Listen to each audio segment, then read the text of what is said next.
누가복음 17장 28에서 30절까지 봉독해 드립니다. 또 롯의 때와 같으리니 사람들이 먹고 마시고 사고 팔고 심고 집을 짓더니 롯이 소돔에서 나가던 날에 하늘로서 불과 유황이 비오듯 하여 저희를 멸하였느니라. 인자에 나타나는 날에도 이러하리라. 아멘. 좋은 날씨 한 주간 동안도 평안하셨습니까? 예년처럼 그렇게 춥지 않은 날씨라서 좀 다행이긴 한 것 같은데 이게 좋은 일인지는 모르겠어요.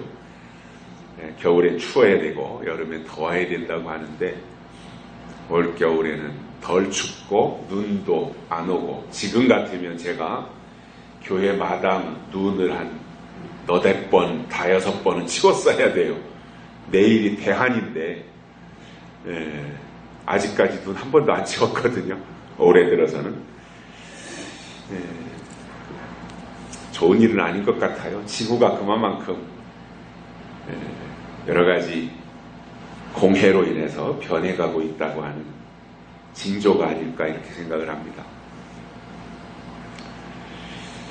몸에 깊은 병이 들어서 치료를 포기하고 목숨이 위태로운 환자들을 모아놓고 치료하는 의사에게는 환자들이 구름대처럼 몰려올 것이고 또 명성을 얻고 돈을 벌 수 있습니다.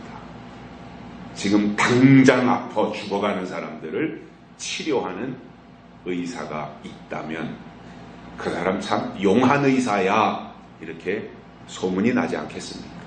그러나 현재 건강하게 활동하는 사람을 향해서 어느 날 지나가는 어떤 도사님께서 당신은 앞으로 관상을 보아하니 이러한 병이 올 것 같으니 이렇게 음식을 주의하고 이렇게 생활을 바꿔야 된다. 이런 방식으로 예방하셔야 됩니다. 이렇게 그의 앞날에 대해서 말해주면 그 말을 선뜻 듣고 받아들일 사람이 누가 있겠습니까? 오히려 미친놈이라고 아마 반응을 나타내지 않겠습니까? 신앙도 마찬가지로 현실적이고 지금 당장 해결해야 되는 것에 대해서 설교하면 반응이 금세 나타나고 사람들이 환호하지만 앞으로 다가올 미래가 이렇게 접근하고 있고 그 미래를 대비하기 위해서는 이렇게 대처해야 된다라고 알려주면 그것에 대해서 사람들은 별로 환영하지 않습니다. 우리가 살아가는 데 있어서 육신을 가진 인간은 항상 현재가 중요합니다. 그렇기 때문에 현재 문제에 대해서 항상 크게 생각하게 되어 있습니다. 그러다 보니 앞으로 다가올 것에 대해서 전망하거나 예측하는 것에 대해서는 기대치가 떨어진다는 이야기입니다.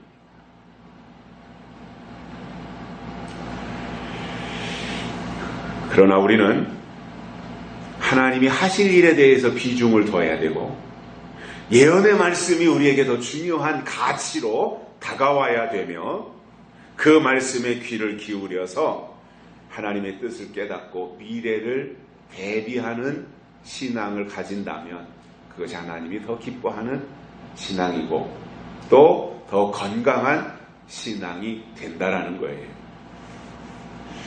저는 우리 교회에 대해서 그런 분석을 해봅니다. 저는 그 메시지를 증거하면서 하나님이 하실 일이 이거다. 또 우리의 신앙이 이 방향으로 가야 된다라는 것에 대해서 예측과 전망을 하는 설교입니다. 지금 문제보다 지나간 어떤 문제보다 앞으로 우리 앞에 다가오는 세계, 다가오는 하나님의 역사, 이러한 것들을 우리가 미리 알고 대비하자라고 하는 말씀을 증거하고 있습니다.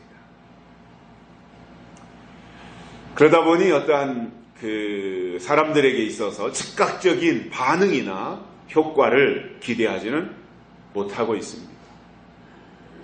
그러나 구약의 모든 선지자들이 다 예언자였다라고 하는 것을 볼 때 저는 이것이 하나님 앞에 옳은 것이고 합당한 것이다라고 하는 확신을 가지기 때문에 되도록이면 이 세상 돌아가는 것에 대해서는 제가 전망을 잘 못하지만 하나님이 하시는 일에 대한 전망을 성경을 통해서 미리미리 해서 알려드리는 역할이 저의 역할이다. 이렇게 저는 생각을 하고 거기에다가 비중을 많이 두고 있습니다. 지난주에 제가 노아의 때에 대해서 말씀을 드리면서 사람들이 먹고 마시고 시집가고 장가드는 이 일에는 때를 알고 적절하게 대처를 하면서 하나님의 심판, 물로서 심판하는 것에 대해서는 노아가 그처럼 목 터지게 말했건만 받아들이지 않은 결과 그들은 심판이 온다는 소식을 들었음에도 불구하고 심판에서 구원받지 못하는 안타까운 결과를 초래하고 말았다고 하는 말씀을 드렸습니다. 오늘은 소돔성에 임했던 하나님의 심판과 또 인자의 때가 롯의 때와 같다고 하는 이 말씀을 통해서 우리가 지난주에 이어진 우리가 어떻게 때를 분별하고 또 어떻게 우리 신앙의 방향을 하나님께다가 사이클을 고정하고 나가야 될 것인가, 주파수를 어떻게 하나님께 맞출 것인가, 이 잡음이 많고 가짜가 버글거리는 이 시대 가운데서 어떻게 하나님께 정확하게 우리의 이 채널을 고정하고 하나님의 말씀을 듣고 따를 것인가에 대한 이 부분들을 우리가 들어야 되는데, 저는 그런 생각을 해봅니다. 하나님이 우리에게 가장 원하시는 게 뭘까요? 우리가 뭔가 큰 어떤 역할을 하나님이 우리에게 하라고 요구하시지는 않을 거라고 봅니다. 우리에게 무슨 너 당장 내일 나한테 목숨을 내놔라, 아니면 네 집을 다 팔고 땅을 다 팔아다가 하나님 앞에 헌금을 드려라, 이런 것을 하나님이 우리에게 요구하지 않습니다. 저는 하나님이 우리에게 요구하는 가장 결정적으로 중요한 한 가지가 있다면 저는 이거라고 봅니다. 진짜가 되라, 이겁니다. 진짜가 되라. 하나님 보실 때 진짜가 되라. 가짜가 득실거리는 이 시대 가운데서 너는 가짜에게 오염되지 말고 진짜가 되라. 그래서 믿음이 뭐예요? 진짜가 되는 거예요. 하나님을 닮는다고 하는 것이 진짜가 되는 거잖아요. 그래서 결국 승부수는 뭐냐? 진짜냐 가짜냐 이거예요. 그래서 하나님의 심판대 앞에 섰을 때 그 평가가 뭐예요? 진짜냐 가짜냐예요. 진짜가 되려면 어떻게 해야 돼요? 진짜 말씀이 우리에게 와야 그 말씀이 내 안에서 어떠한 작용과 반작용의 역할에 의해서 진짜로 만들어지고 새로 지으심을 받아가는 그 과정을 거치게 된다라는 거예요.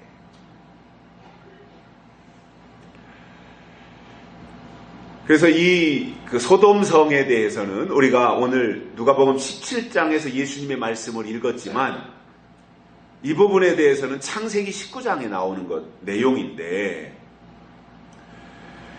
소돔성에 살면서 하나님의 말씀을 농담으로 알고 대피할 준비도 전혀 하지 않았던 롯의 예비사위들이 있었어요. 그들은 소돔성이 심판당할 때 탈출하지 못했습니다. 말씀이 임할 때 말씀을 안 들으니까 피난해야 될 때 피난을 못 하더라는 거예요. 그리고 그 말씀이 임했을 때 말씀을 받은 롯과 롯의 아내와 롯의 두 딸은 소돔성이 유황불로 심판을 당할 때 거기서 건짐을 받았던 거예요. 자, 제가 오늘 말씀드리려고 하는 핵심이 여기에 있습니다. 하나님은 언제나 말씀을 먼저 보내주세요. 심판하실 때도 심판하시기 전에 말씀을 먼저 보내주세요. 내가 물로서 너희를 심판하니까 너희는 방주에 들어가면 산다. 사는 길을 제시해 주셨어요. 근데 사람들이 그 말씀을 거절한 거예요. 예수님이 소림하셨을 때 너희가 십자가 앞으로 나오면 산다. 교회로 나가면 산다. 라고 말씀하셨을 때 십자가 앞으로 나가고 교회로 나가면 살았던 거예요. 그러나 그 말씀을 거절하면 심판을 당하는 거예요.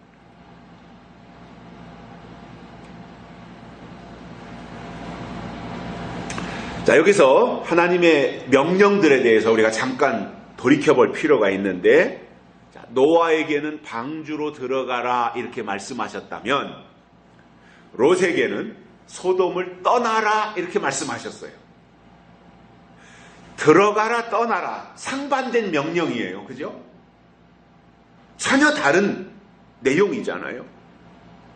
근데 들어가라고 할 때는 쉬웠어요.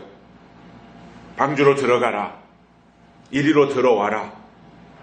쉬웠는데 떠나라고 할 때는 떠나는 것에 대한 조건이 붙었어요. 뭐냐? 뒤를 돌아보지 말라는 조건이 붙었던 거예요. 그러니까 방주로 들어가는 것보다 사실상 내가 소속되어져 있던 내가 살던 소돔을 떠날 때가 더 어려운 거예요. 그래서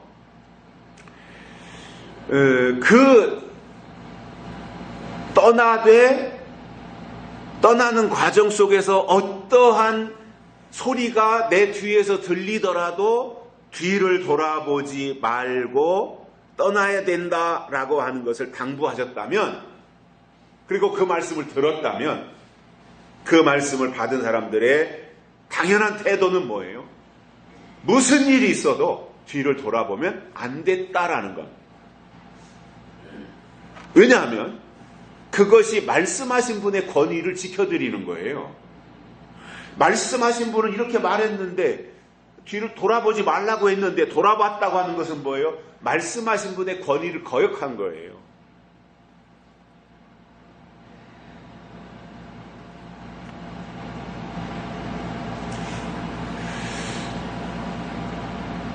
롯의 아내는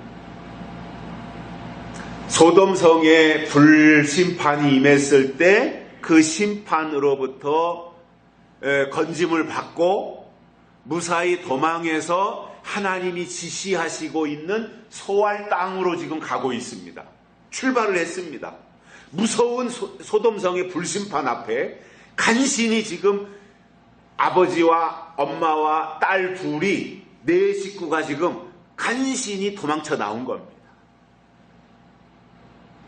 그리고는 소돔성에는 지금 우장창 충창 불이 임해가지고 막 집이 다 타서 무너지고 아우성치고 살려달라고 하고, 이것이 뒤에서 계속 끊이지 않고 들려오는 이 소리에 아마도 이 네 식구가 길을 가다가 이 롯의 아내는 그만 두고 온 게 많았던지 소돔성에 대한 무슨 애착이 있었던지 미련이 많았던지 하나님이 뒤돌아보지 말라고 하는 말씀보다 자기 호기심이 더 커서 자기 생각을 쫓아서 그만 뒤를 돌아보고 말았어요. 그 순간 롯의 아내는 소금 기둥이 되고 말았다는 것. 이게 말씀입니다. 이게 말씀의 위력입니다. 그리고 이것이 우리가 말씀을 항상 최상위에다 두고 말씀대로 쫓아서 살아가야 될 이유가 되는 거예요. 하나님은 절대로 본인이 말씀하신 것에 대한 권위를 하나님 스스로가 지키시지, 하나님 스스로 권위를 부정하지 않습니다. 하나님이 말씀하셨다면 말씀을 지키면 말씀대로 그에게 이루어지지만, 말씀을 거역하면 거역한 그대로 이루어지는 것이 하나님, 살아계신 하나님의 말씀의 권위라는 사실이에요. 그래서 우리가 신앙생활 한다는 게 뭐냐면 말씀하신 분의 권위를 최대한 인정하고 지켜드리는 거예요. 이게 신앙생활. 단순히 교회 와서 예배 참석하고 가는 게 아니라 하나님 이렇게 말씀하셨구나. 그것을 깨닫고 그렇다면 말씀하신 분의 권위를 내가 따라야 되는구나. 이것을 인정하고 고백하는 게 신앙생활인 겁니다. 그래서 저는 신앙생활이 좀 수준이 높아져야 된다라고 생각하는 사람이에요. 신앙이 업그레이드 돼야 되고 자꾸 이 어떠한 가치가 우리의 신앙의 가치관이 점진적으로 더 높아져야 되는 거예요. 처음 신앙생활할 때는 내가 땅의 것 때문에 땅의 문제를 해결하기 위해서 내가 외로움의 문제를 해결하기 위해서 내가 어떠한 병 고침의 문제를 해결하기 위해서 신앙생활을 시작했다면 맨날 교회 나와서 5년 10년이 지났는데도 처음 신앙생활 시작할 때 그 생각을 가지고 있으면 안 되잖아요. 그렇게 해서 시작했지만 신앙생활을 시작하고 보니 하나님이 나를 위해서 가지고 계신 계획이 이거구나. 하나님의 뜻이 이거구나 하는 것을 깨닫고 하나님을 향해서 점진적으로 발전해서 높아지고 올라가는 그 상태를 유지하는 것이 바람직한 모습이라는 거죠. 그래서 어렸을 때는 가치라는 게 없잖아요. 제 손자가 이제 11개월 되어 가는데 예뻐 죽겠어요. 그런데 그 손자 10개월 이제 막 지나간 손자 속에 무슨 가치가 있습니까? 인생의 가치가 뭐가 있어요? 그 아이 그 속에 그냥 본능만 있는 거죠. 때가 되면 젖을 먹어야 되고 이 본능만 있는 거예요. 그 아이가 우리 아버지가 이러한 생각을 가지고 있으니까 내가 아버지의 뜻을 받들어야지. 할아버지가 저 서산에 계신데 할아버지의 뜻을 내가 받들어 드려야지. 이러한 생각이나 있겠냐고요. 아예 그런 게 없는데 그 속에 무슨 고상한 가치가 있겠냐 말이에요. 근데 나이가 들어서 점점 이렇게 커지고 신앙의 철이 들고 인생의 어떠한 가치를 깨닫고 그러면은 내가 이 땅에 사람으로 태어났는데 나는 적어도 이런 일은 해야 되지 않겠는가? 라든가 하나님이 나를 부르셔서 이제 신앙생활을 시작했는데 내 신앙생활이 그냥 하나님 앞에 쓰임받는 사람이 돼야 되지 않겠는가? 이런 생각들이 키워져 가고 내 속에 정말 꿈이 생기고 비전이 생기고 하나님의 목적이 내 목적이 되고 이러한 것들로 점진적으로 발전되어 나아가는 이 상태가 온전한 신앙의 모습이지 않겠습니까?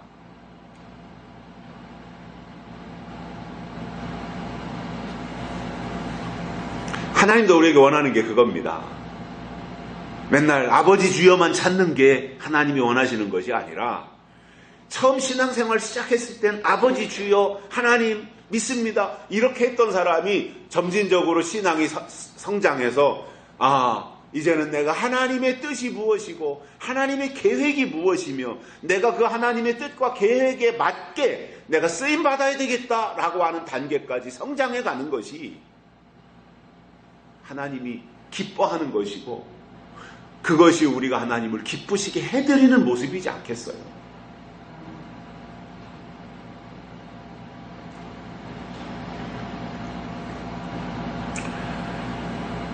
롯의 아내는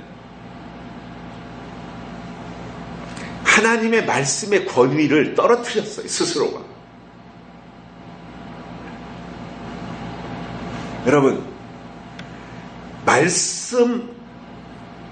여기에 말씀이 있다고 하는 것은 말씀하신 분이 계시다는 것을 전제하는 거예요. 그죠? 여기에 이 성경이 하나님의 말씀이잖아요. 이 성경 하나님의 말씀이 있다고 하는 것은 이 성경을 말씀하신 하나님이 계시다는 것을 전제하고 있는 거예요. 그래서 우리가 성경, 기록된 말씀이 성경을 우리가 소중하게 여긴다고 하는 것은 이 성경을 주신 하나님을 소중하게 여기는 거잖아요. 이 말씀에 우리가 따라서 순종하고 산다고 하는 것은 그 말씀을 주신 하나님께 순종하는 거예요.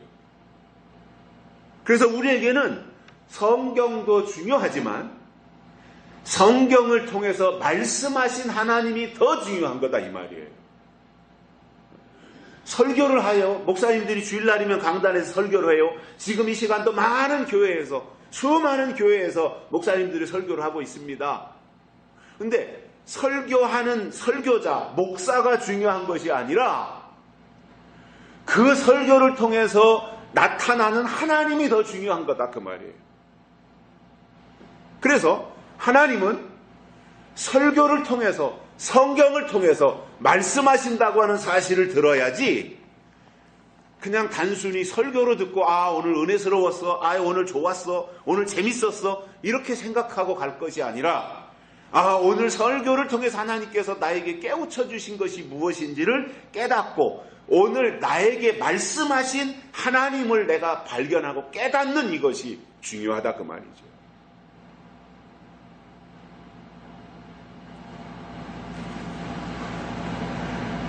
그래서 이 롯의 아내는 말씀의 권위를 묵살한 결과로 소금 기둥이 되었고, 반면에 똑같은 소돔에서 탈출했고 똑같이 지금 소알 땅으로 이동해 가는 가운데서 뒤에서 들리는 이 불벼락 소리, 아우성 소리, 이것을 똑같이 네 명이 다 듣고 가는데 엄마 롯의 아내는 뒤돌아서서 보다가 소금 기둥이 되어가지고 지금도 이 모습으로 서 있다 그러잖아요. 거기 가면 이 모습으로 이러고 뒤돌아봤던 모습으로.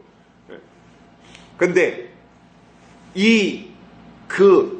그 소돔성에서 불벼락이 떨어져서 아우성 치는 이것에 대해서 똑같이 들으면서도 하나님이 뒤돌아보면 안 된다, 뒤돌아보지 말아라 라고 하는 그 말씀의 권위가 더 크기 때문에 그대로 앞만 보고 나아갔던 롯과 롯의 두 딸은 소금 기둥이 안 되고 무사히 소알 땅으로 갔던 겁니다.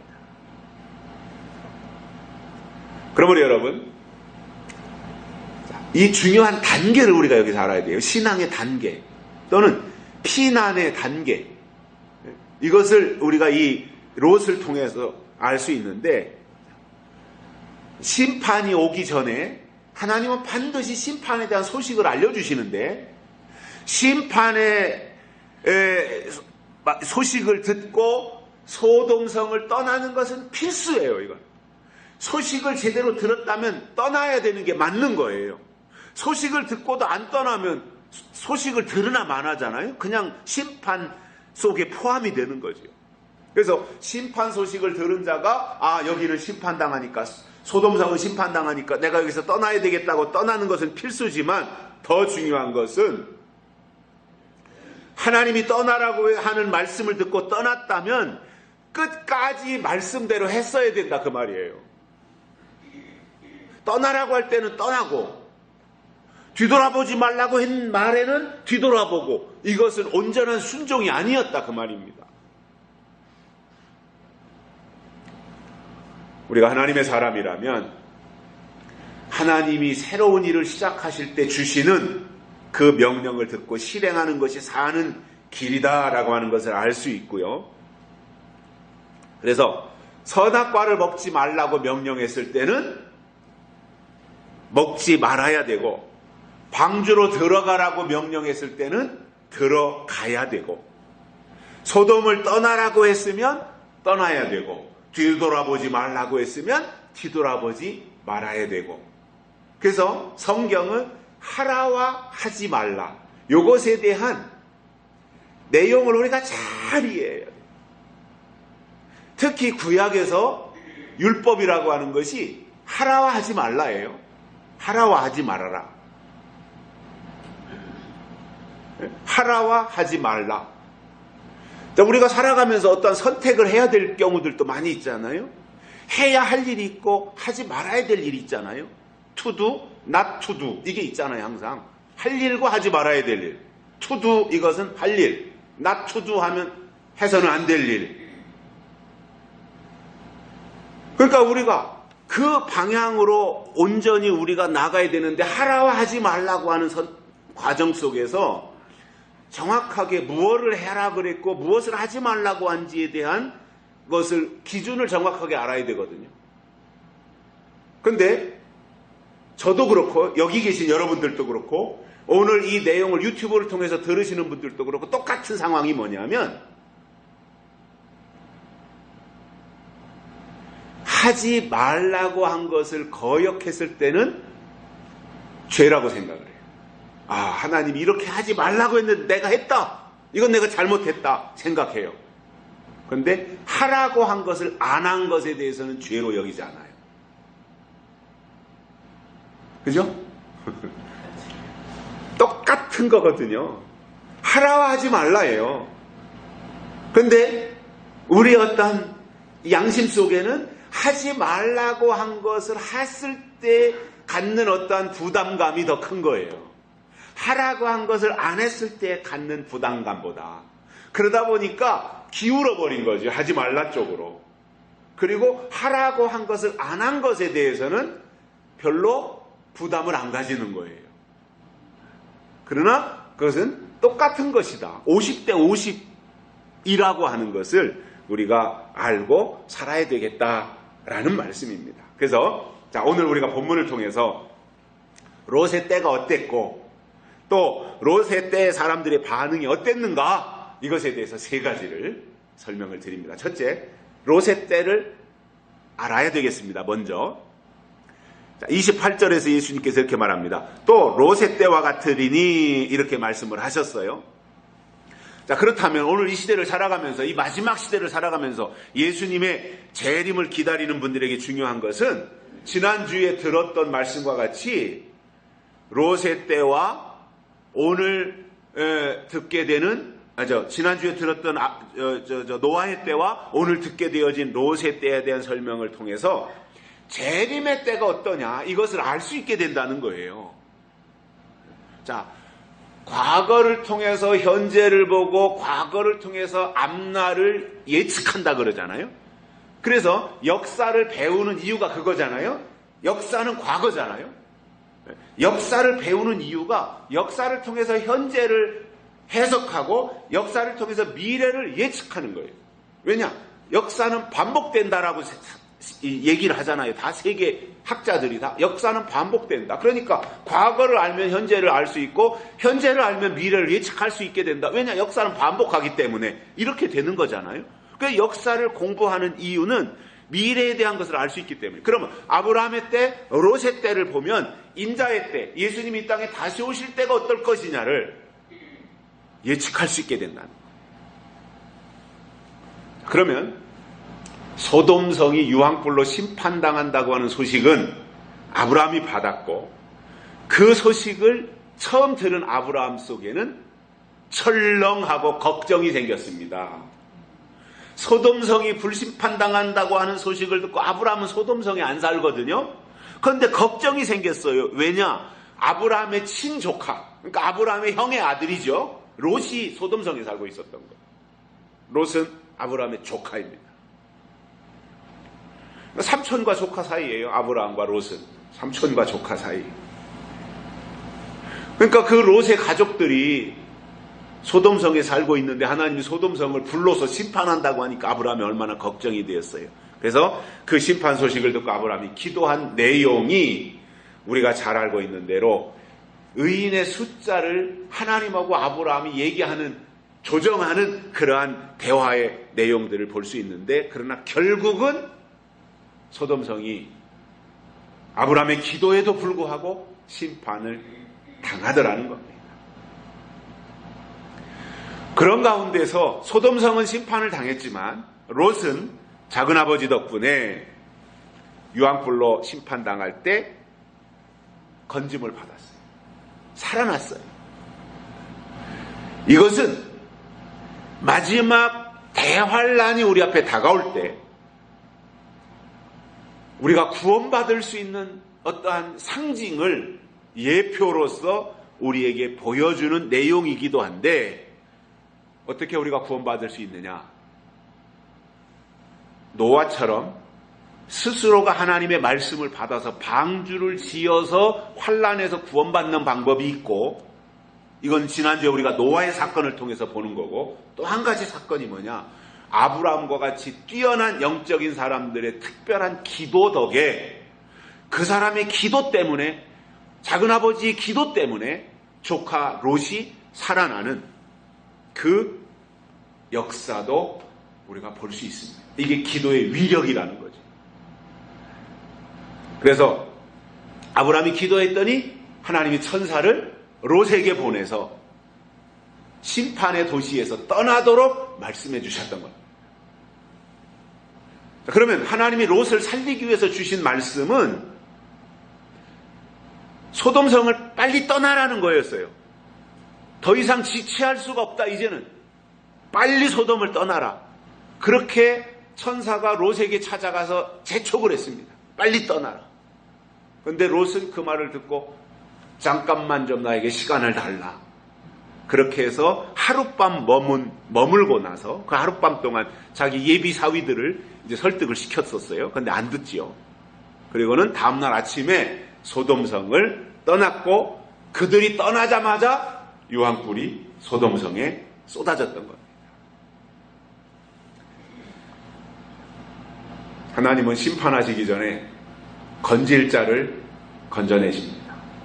하나님이 선택한 자는 반드시 심판하기 전에 구출해낸다는 겁니다. 그래서 노아 때도 방주가 만들어지니까 하나님의 심판이 임했고, 소돔성에도 롯의 식구가 소돔성을 떠나니까 심판을 하셨습니다. 이러한 상황들을 볼 때 하나님은 택한 자를 건져내시고 나서 심판하시는구나 하는 것을 알 수 있습니다.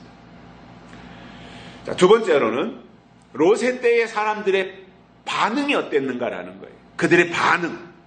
항상 이 반응이 중요하잖아요. 사람들의 반응. 복음에 대한 반응, 십자가에 대한 반응, 노아 홍수에 대한 방주에 대한 반응, 부활에 대한 반응. 오늘 이 시대에 이 마지막 시대를 살아가는 사람들에게 예수님의 재림에 대한 사람들의 반응, 이런 게 중요한 거예요. 왜냐? 결국은 반응이 그들의 믿음이거든요.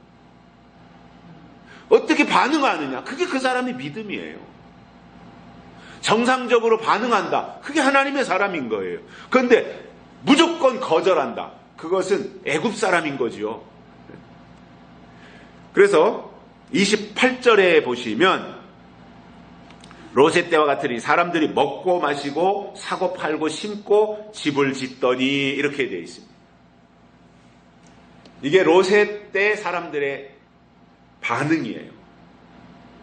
근데 이 먹고 마시고 사고 팔고 심고 집을 짓고, 이것은 사람이 살아가는 데 있어서 당연한 일이에요. 그건 심판받을 죄가 아니잖아요. 이거는 당연한 일을 한 거예요. 근데 문제가 뭐냐면, 육신을 가지고 이렇게 세상에서 살아가면서 땅의 일에 대해서는 그토록 철저해서 먹을 때 먹고 잘 때 자고, 집 질 때를 알고 집을 짓고, 살 때를 알고 사고 팔 때를 알고 팔고, 이런 것은 철저하게 하면서 영적인 일에 대해서는 왜 그토록 무지하냐라는 거예요.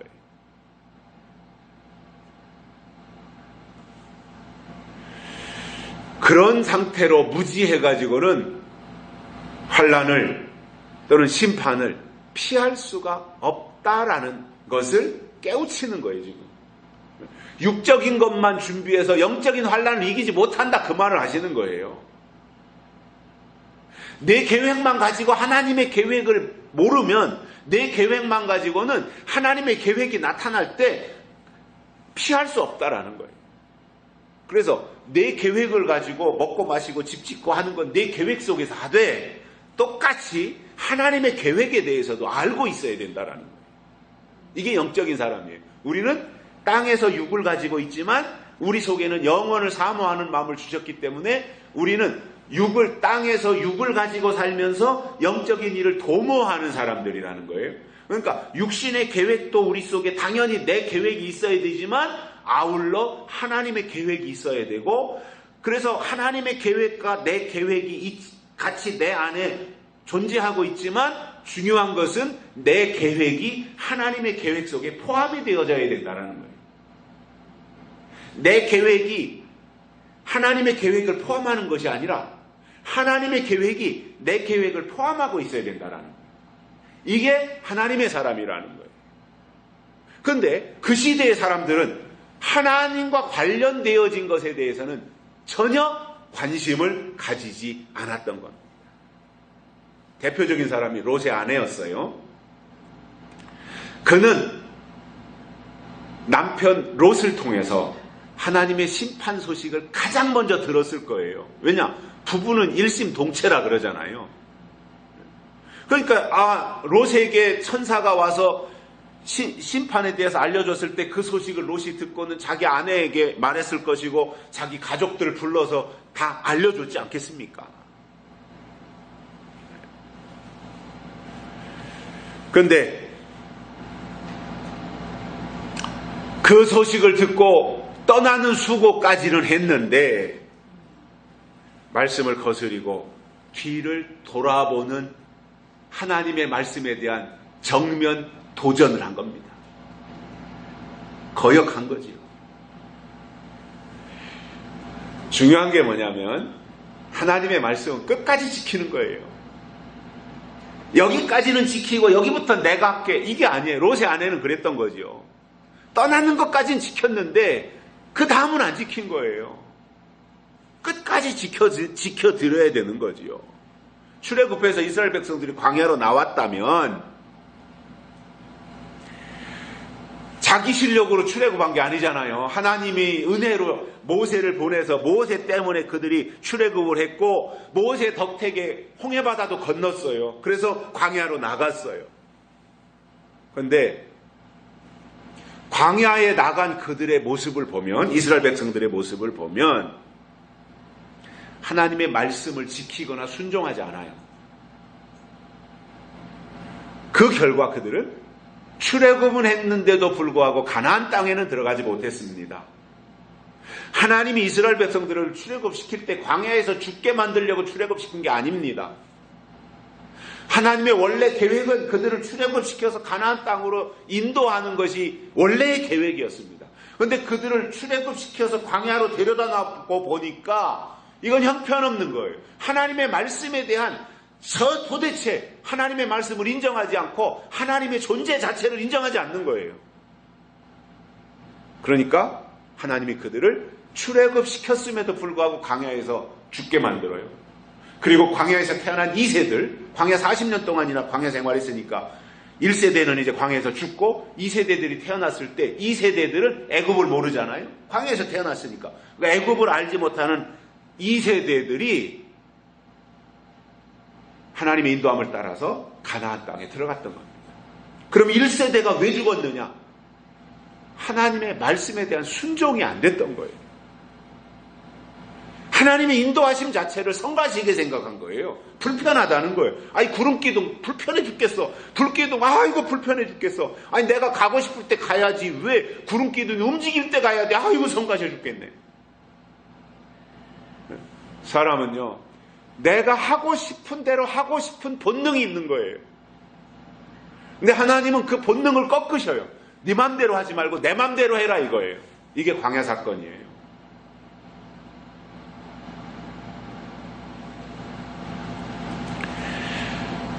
우리가 정말 믿음을 가지고 이 땅을 살아가고 있다면 어제 인도함 받은 것으로 만족하지 말고 오늘 또 인도함을 따라야 되는 거예요. 소돔성 탈출하는 게 다가 아니에요. 소알성까지 가야 되잖아요. 그때까지 말씀을 지켜드려야 되는 거잖아요. 말씀을 지켜드리는 방법은 순종 이외에는 없어요.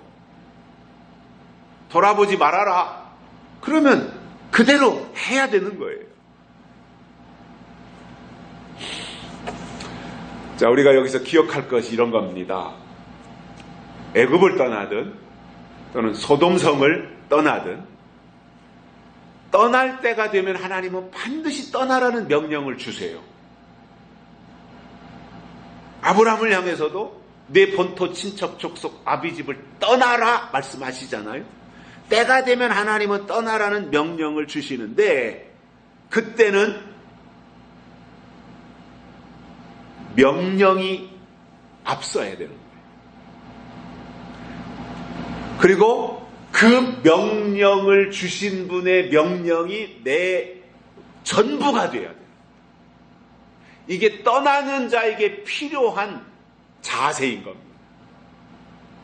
떠나라고 해서 떠나려고 하다 보니까 이것도 있어야 되고 저것도 있어야 되고 저것도 필요하고 이것도 다 챙기다가 언제 떠나요?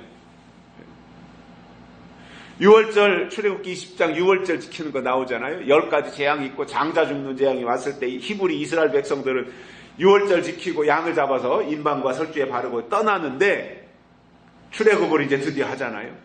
그때 서서 신발끈을 붙잡아 매고 지팡이를 들고 그리고 쓴 나무를 먹고 빨리 나가라는 거예요.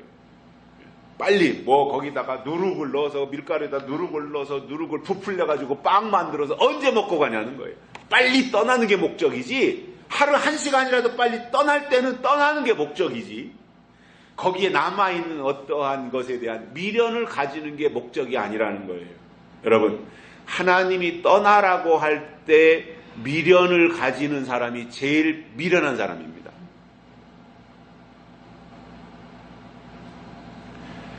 자, 그러면 예수님이 다시 오실 때는 롯의 때와 같다 그러셨어요. 그렇다면 이 롯에게 임했던 유황불 사건 또 유황불로 심판당하는 이 사건은 지난주에 우리가 들었던 노아의 홍수 사건으로부터 그리 시간 차이가 멀지 않은 상황이에요. 노아에게 홍수 심판에 대해서 알려주셨고 실제로 심판이 있었고 그 이후로 얼마 지나지 않아서 롯의 소돔성에 대한 불심판에 대한 말씀이 있었다는 거예요. 그러니까 노아의 홍수 사건이 창세기 7장이에요. 7장에 나와요. 그리고 롯에 대한 유황불 사건이 창세기 19장에 나온단 말이에요. 7장과 19장의 사이예요. 그러니까 이 시차가 그렇게 오랜 수천 년 이런 기간이 아니라는 거예요. 불과 몇십 년 아니면 길어야 백몇십 년 아니면 200몇십 년 이런 정도의 길지 않은 시차였다라는 거죠.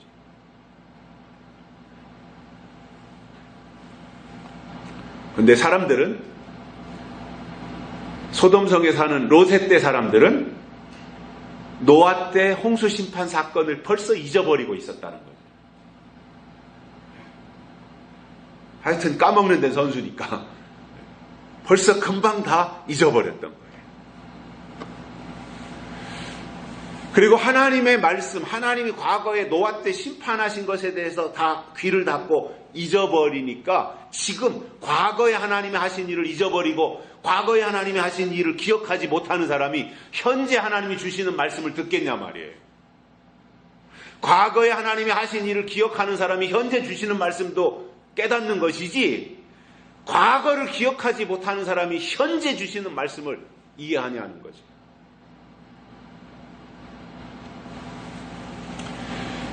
노아가 방주를 지을 때 짓고 나서 노아의 8 식구가 방주에 들어갔습니다. 그 사람들이 방주 짓는데 앞장섰던 사람들이에요. 100년 동안이나. 그리고 그들이 방주로 들어갔다면 롯의 가족들을 보면 롯의 가족은 일부만 건짐을 받아요. 노아의 가족은 100% 전부 건짐을 받았는데 롯이 심판 소식을 듣고 사위들에게 쫓아가가지고 그 소식을 전했습니다. 사위들에게 야 우리하고 같이 탈출하자. 여기 있으면 안 된다. 옛날에 145태 때 저 북한 함흥부두에서 넘어오듯이 여기는 이제 공산주의가 되니까 우리가 빨리 남한으로 가야 된다라는 소식을 듣고 넘어왔던 사람들이 다 한국에 살았잖아요. 그리고 자유민주주의 속에서 살고 계시잖아요. 자, 마찬가지로 그렇게 소식이 왔을 때 듣고 받아들이면서 사는데 롯의 사위들을 2명은 농담으로 여겼다, 이렇게 성경이 기록되어 있습니다. 장인어른이 하는 말을 농담으로 여겼다라는 거예요. 마찬가지로 앞으로 그 환란 때가 되면 일반적인 교회 안에서 환란 설교 없어집니다. 또 들으려고 하지도 않습니다. 환란이 옵니다. 심판이 옵니다. 그런 설교 하지도 않지만 해도 이미 무뎌질 대로 심령이 무뎌져서 듣지도 않아요. 저는 이미 우리나라에도 그러한 현상이 뿌리 내렸다라고 생각을 해요. 외국에 사는 한국 사람들은, 교민들은 한국에 금방 전쟁 날 것처럼 걱정이 태산이라 그래요. 왜냐? 북한의 김정은이라는 저 녀석이 맨날 그냥 뻥뻥 한 방씩 쏴대죠. 협박하죠. 위협하지요. 우리나라 대통령을 개 무시해버리죠. 대통령을 무시하는 김정은이가 국민들을 무시 안 하겠어요? 아니, 대통령을 무시해서 뭐 삶은 소대가리라고 하는 놈이 국민들을 얼마나 우습게 생각하겠냐 말이에요. 그런데 우리 국민들은 에이, 설마 전쟁이 나갔어?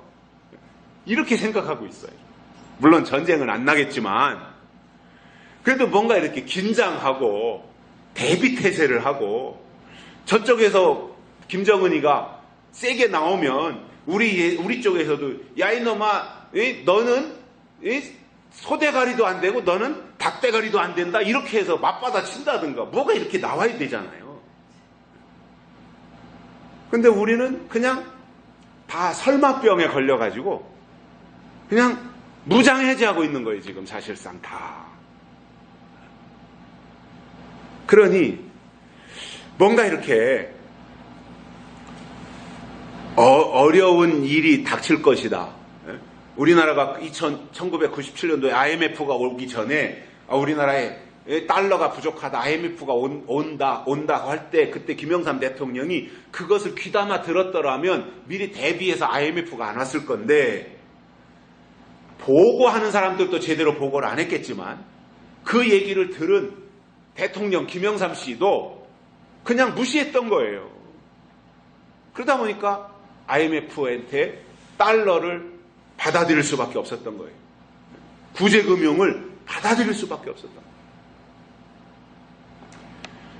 자, 그래서 반드시 하나님의 어떠한 일이 일어나기 전에 징조가 먼저 나타나게 돼 있어요. 현상이 먼저 나타나게 돼 있어요. 그때 그 징조를 믿음으로 받아들이는 것이 중요한 것인데, 오늘 이 시대는 영적으로 예수님이 재림하실 때가 가까이 다가오고 있고 재림 직전에 있을 영적 환란들이 있어요. 황충이가 나오고 마병대가 나오는 이 환란이 있는데 아예 환란에 대한 설교 자체가 강단에서 없어져 버렸어요. 그러니까 지금 환란이 소돔성에 떨어진 유황불처럼 우리 앞에 쏟아져도 이게 환란인 줄 모르는 상황이 된 거예요. 지금 완전히 무장해제한 거죠. 영적으로 무지해진 거예요. 그러니 어떻게 환란에서 대피할 수 있겠습니까? 환란을 어떻게 피난할 수가 있겠습니까? 그래서 이러한 모습들을 우리가 보면서 정말 어떻게 이 시대를 준비하고 우리의 믿음을 잘 구축해 갈 것인가를 고민해야 될 때인데, 그 핵심이 뭐냐?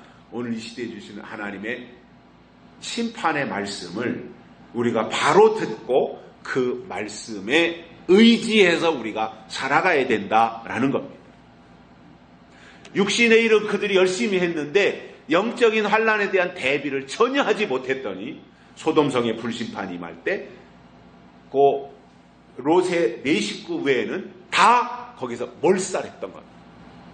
세 번째로는 롯의 때의 결과는 불심판이었습니다. 29절에 보시면 롯이 소돔성에서 나가던 날에 하늘로서 불과 유황이 비오듯 하여 저희를 멸하였느니라.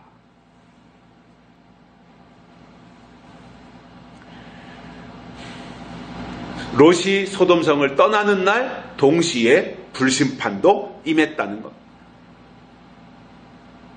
그러니까 이 소돔성 안에서 일상적으로 이루어졌던 일은 먹고 마시고 사고 팔고 집 짓고 하는 일이 그들 속에서 일상적으로 일어났던 육신의 일들이었어요. 그 결과 소돔성이 유황불로 심판을 당했습니다. 그런데 이 심판을 앞두고 아브라함과 하나님과의 대화를 통해서 볼 수 있는 소돔성이 심판당한 결정적인 이유가 있습니다. 왜 소돔성이 심판당할 수밖에 없었는가? 진짜 이유는 하나님이 아브라함에게 야 내가 소돔성을 심판해야 되겠다라고 아브라함에게 찾아오셔서 하나님이 말씀하셨을 때 아브라함이 하나님에게 조건을 제시합니다. 하나님의 계획대로 진행이 되는 것은 맞는데 그래도 한 번만 하나님이 좀 통촉해 주십시오. 고려해 주십시오. 뭐냐 하니까 하나님 소돔성에 의인 50명만 있으면 좀 심판적 면하게 해 주십시오. 아브라함이 조건을 제시했어요. 하나님 앞에 50명. 하나님이 아브라함의 말을 듣고 알았다. 의인 50명만 있으면 내가 심판하지 않겠다. 약속했어요.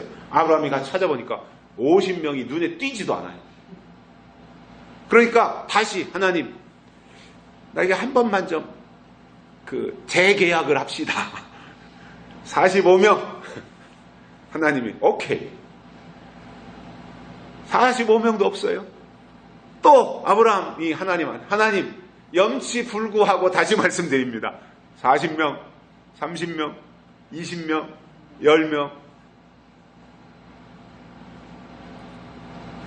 여러분, 소돔성이 멸망당한 이유는 창세기에 보면 거기에 하나님의 말씀을 지키지 않았고 이런저런 육신의 일에 분주했고 우상을 숭배했고 이런 얘기들이 나와요. 소돔성 안에 행해졌던 일들이 그 결과로 이제 불심판이 임했는데 그거는 어떠한 표면적인 이유이고 실제로 그렇게 해서 그들의 어떠한 육적 행위의 결과로 심판을 하나님이 계획하셨다고 할지라도 실질적 심판당한 이유가 뭐냐면 의인이 없었다는 거예요. 소돔성에. 표면적인 이유는 우상숭배다, 거기가 음란의 도시였다 이런 것들이 표면적인 이유였지만 실제로 아브라함과 하나님의 대화 속에서 하나님이 소돔성을 심판하시게 되는 결정적인 이유는 의인이 없었다. 네, 의인이 없었다. 무슨 얘기냐면 의인이 없으면 하나님은 심판하신다 그거예요. 하나님에게 중요한 것은 의인이다라는 거예요. 그런데 로마서에 그렇게 말씀하고 있어요. 의인은 없나니 하나도 없다라 그랬어요. 그 의인이 없는 게 맞아요. 소돔성에 의인이 없었어요. 그런데 하나님은 그러한 가운데서 우리에게 요구하는 것이 뭐예요? 믿음으로 의롭게 된다라고 하신 거예요. 믿음이 있어야 된다라는 거예요. 그러면 믿음이라고 하는 것은 내가 단순히 교회 가서 예배 참석하고 믿습니다 하면 믿음이냐 하면 그게 아니라는 거지요. 믿음은 약속이라는 거예요. 결국 믿음이 있다라고 하는 것은 그 속에 하나님이 주신 약속이 있다라는 거예요. 뭘 믿느냐? 약속을 믿는다 그 말이다라는 거죠. 그런데 소돔에는 하나님의 약속을 가지고 있는 의인이 없었다는 거예요.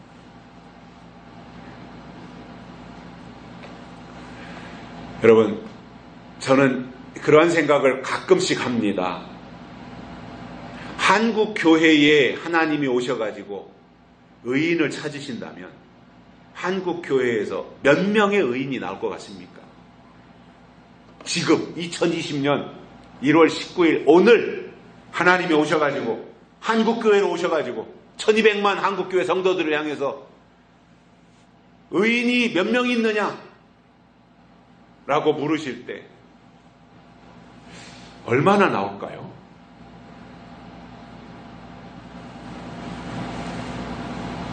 예수님 이렇게 말씀하셨어요. 인자가 올 때 믿음을 보겠느냐? 계시록에 보면 마지막 심판이 행해져요.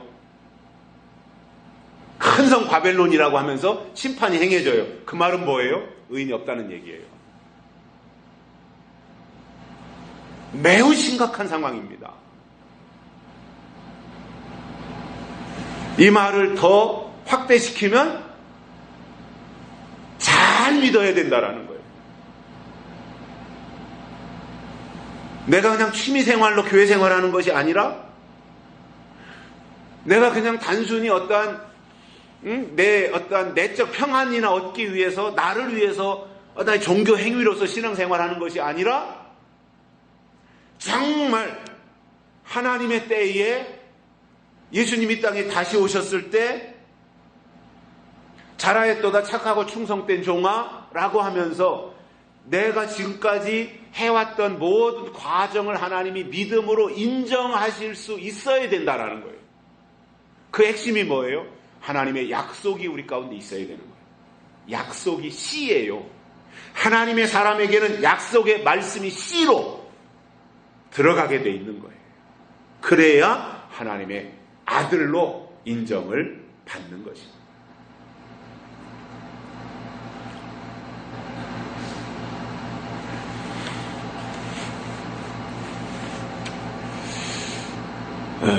그래서 저는 이 시대의 소돔성이 어디일까라는 말씀을 마무리 말씀으로 드리려고 합니다. 이 시대의 소돔성이 어디냐?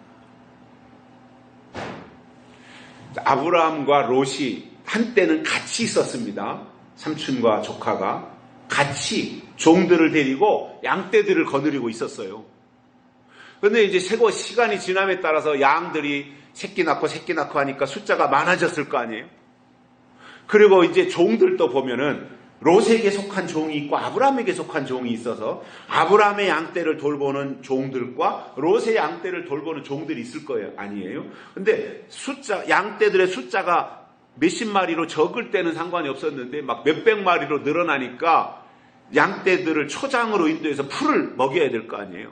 근데 풀을 먹이러 갈 때마다 롯의 종들은 동쪽으로 가자 그러고 아브라함의 종들은 남쪽으로 가자 그러고 그러니까 이게 늘 통일이 안 되는 거예요. 충돌이 일어나는 거예요. 의견 충돌이. 그것을 보다가 아브라함이 안 되겠다. 이게 맨날 이제 종들끼리 싸우고 말이죠. 양떼들끼리 서로 이렇게 치고받고 그러면은 안 되겠다. 이제 숫자도 많이 늘어났으니까 이게 서로가 이제 분가해야 되겠다. 이렇게 생각을 하고 아브라함이 어느 날 조카를 부릅니다. 야 이리 와. 조카야 이리 와. 롯아 이리 와. 그래가지고는 이제 저 앞에 있는 광경을 바라보면서 산으로 데리고 올라가서 야 롯아 네가 우하면 나는 좌하고 네가 좌하면 나는 우할게. 네가 오른쪽으로 간다 그러면 나는 왼쪽으로 가고 네가 왼쪽으로 간다 그러면 나는 오른쪽으로 가겠다. 아브라함이 조카에게 제시를 했어요. 대단하죠? 어른이라면 야 내가 더 이상 우리 이제 다투지 말자. 내가 이쪽으로 갈 테니까 넌 저쪽으로 가라. 이렇게 어른이 말해도 상관없지 않아요? 근데 선택권을 롯에게 준 거예요.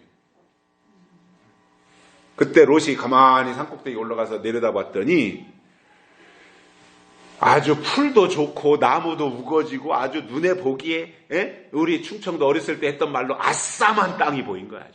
아싸만 땅이.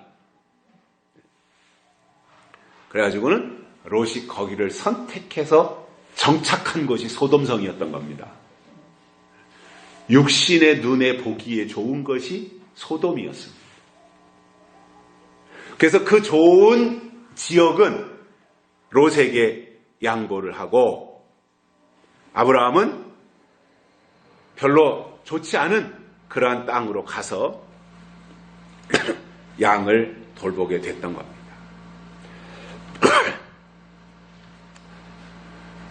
그래서 우리가 이러한 것을 통해서 볼 수 있는 것은 우리가 선택할 때 어떤 믿음의 부분에 있어서 선택할 때 육신의 눈에 보기에 좋은 것을 선택의 기준으로 삼으면 안 된다는 거예요. 하나님의 눈이 거기에 있느냐, 하나님의 영이 거기에 있느냐, 이것을 선택해야 나중에 심판을 당하지 않지, 육신이 보기에 좋은 곳을 선택하니까 거기는 나중에 심판이 뒤따라오더라는 거예요. 우리의 신앙의 문제도 마찬가지입니다. 우리 각자가 교회를 선택할 수 있습니다. 근데 교회를 선택할 때 내 육신에 보기에 좋은 거, 여기는 건물도 화려하고 사람도 많고 정치하는 사람도 많고 여긴 뭐 대통령도 계시고 국회의원도 있고 시장도 여기로 나오고 여기는 오케스트라가 있고, 이런 것들을 보고 선택하면 거기는 소돔성이 될 수 있습니다. 중요한 것은 뭐예요? 교회 선택의 기준은 하나님의 약속이 있느냐 없느냐, 이게 돼야 됩니다. 그렇지 않으면 심판을 당할 수 있다는 거예요. 마지막에 가서 유황불의 심판. 결론으로 신앙이라고 하는 것은 내 계획대로 하는 게 아닙니다. 내 계획대로 하는 게 신앙이 아니라 하나님의 계획에다가 나를 갖다 맞추어 드리는 게 신앙입니다. 하나님의 목적에다가 나를 갖다 맞춰 드리는 것이 신앙입니다. 저는 노아의 가족들이 위대하다고 생각하는 것이 바로 이 부분입니다. 앞으로 홍수가 날 하나님의 계획을 노아에게 알려주셨고, 노아의 식구들이 다 똑같이 그 소식을 듣고 방주를 만들 때 변함없이 방주를 준비했고, 그리고 하나님의 계획에다가 맞추어서 방주를 지었던 거예요. 잣나무로 짓고 말이죠. 아무것도 없는 가운데서 맨손으로 그 일을 다 이뤄낸 거잖아요. 노아의 가족들은 그랬어요. 그러나 롯의 가족들을 보면은 내일 쏟아질 유황불 심판을 믿지 않았던 거예요. 노아의 가족들은 100년 후에 일어날 심판을 믿고 대비했는데, 롯의 가족들은 내일 일어날 심판도 모르고 있었다. 코앞에 다가왔는데도 방심하고 있더라는 거죠. 이 차이입니다. 여러분, 하나님에게는 내일이든 100년 후든 그게 중요한 게 아닙니다. 하나님은 계획하신 일들을 하나님의 때에 반드시 하시는데, 중요한 것은 내 계획을 하나님의 계획에다가 맞춰드리는 거예요. 하나님의 시간 속에다가 내 시간을 포함시켜드리는 겁니다. 이것이 믿음이라는 겁니다. 오늘 이 자리에 계신 분들이, 또 오늘 유튜브를 통해서 이 말씀을 들으시는 모든 분들이 인자의 때를 정말 준비하면서 산다면 가장 먼저 해야 될 것이 성경을 통해서 하나님의 때를 알고 거기에 맞추어서 준비하는 생활을 하자라는 겁니다. 이것이 우리가 하나님을 위해서 해드릴 수 있는 가장 큰 일이라고 하는 것을 알고 아까워하지 말고, 내 계획을 하나님 계획에 포함시키고 내 시간을 하나님 시간에 포함시켜드리는 이것을 아쉬워하지 말고 과감하게 하나님 속에 나를 투신해서 하나님의 시간을 살고 하나님의 계획 속에서 살아가는 우리 모두가 되시기를 주의 이름으로 축복합니다. 살아계신 하나님 아버지, 감사합니다. 오늘 또 우리를 불러주시고 하나님의 말씀을 듣게 해주셔서 감사를 드립니다. 오늘도 말씀을 받았습니다. 먹었습니다. 깨달았습니다. 우리의 시간을 살지 아니하고 하나님의 시간을 살게 하시고, 소돔성의 사람들처럼 내일 임할 유황불 심판도 전혀 깨닫지 못하고 살았던 어리석은 사람들이 되지 아니하고, 노아의 가족들과 같이 100년 후에 일어날 일들에 대해서도 미리 알고 준비하며 대책을 세워 하나님의 계획을 방주로서 완성시켜드리는 데 쓰임받는 저희들 되도록 축복해 주옵소서. 다시 오실 예수님의 이름으로 간절히 기도드리옵나이다. 아멘. 370장 부르시면서 헌금 드리시겠습니다.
아버지